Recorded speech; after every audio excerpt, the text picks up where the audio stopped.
Hello, today is Thursday. It is November the 8th. The reading for today is from John chapter 19. It's the Gospel of John's story of the crucifixion of Jesus. The chapters leading into it talk about so much of his preparation for his disciples for this event. The verse I picked out was from verse 34 and 35. There reads, "One of the soldiers struck his spear into Jesus' side, and blood and water came out.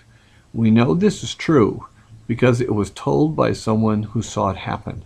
Now you can have faith too." The phrase, "now you can have faith too," is a critical one because this is the point of all the Bible's writings. All the values in there are to represent how God wishes people to think of him and to treat each other as his creation. All the morals and all the rules are there for people who want to know God and want to represent God, to live a life that represents God appropriately.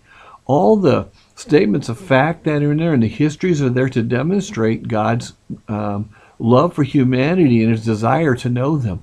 And as it is stated over and over and over again in the Gospel of John, Jesus came here so that we would know who God is and how to relate to God.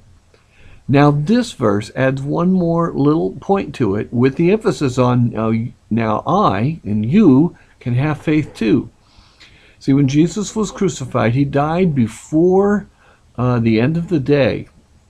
And that is evident by the medical understanding of the blood and the water flowing out from the spear point. Here's the point of faith.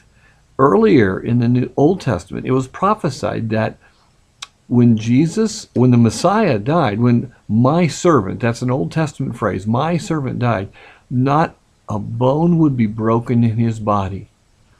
The way that the Romans ended the life of people suffering on the cross was they broke their legs.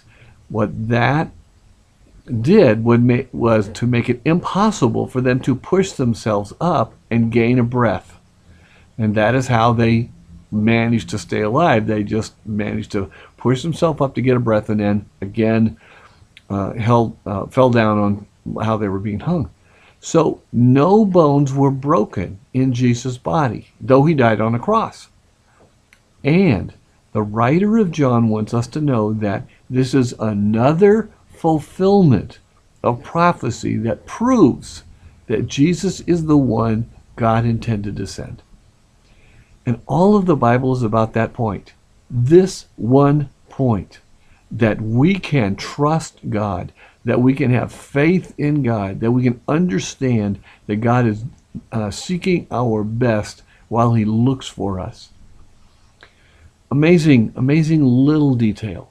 And I am so grateful for God's precision and constant work so that we can know the truth and we can believe and trust him, so that our doubts can be taken away, so that our own experience of faith and life can be validated in these small ways so that we can experience him in our life day to day.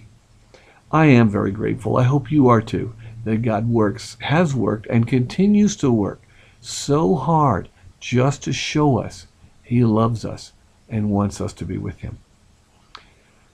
Let your heart and your mind be grateful for his work in your life today. Have a great rest of the week.